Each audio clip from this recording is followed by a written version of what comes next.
This morning, D.C. Metro Police reported that body parts were sent to 6 separate locations within the Washington metropolitan area.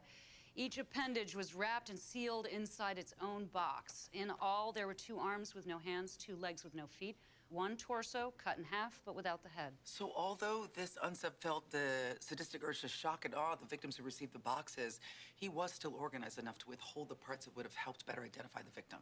Oh, but wait, there's more.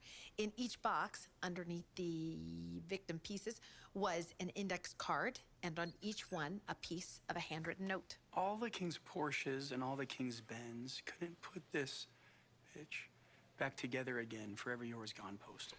Do we know who the boxes were sent to and how they were delivered? Yes, the unsub used an overnight courier service called WorldSend, but they don't have any security footage of the drop-off because that particular branch was closed yesterday due to a bit of scheduled remodeling. So that means he doctored the tracking ID on the boxes. Correct. So each of the appalling parcels were addressed and delivered to 6 different people. 2 were at home, 4 were at work. They range in occupations from retired teacher to taxpayer advocate. They range in ages from 23 to 68.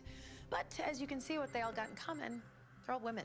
Parts of one man sent to 6 different women, and what's strange is that none of the women had a missing male friend or significant other.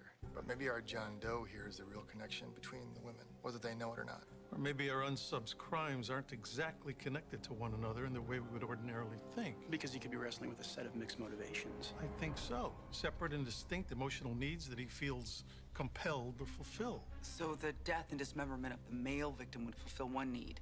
The shipping of the body parts to the female victims would fulfill another. Yeah, and what about him taunting us? I mean, I'd say that's another one of his needs. Well, we need to stop him.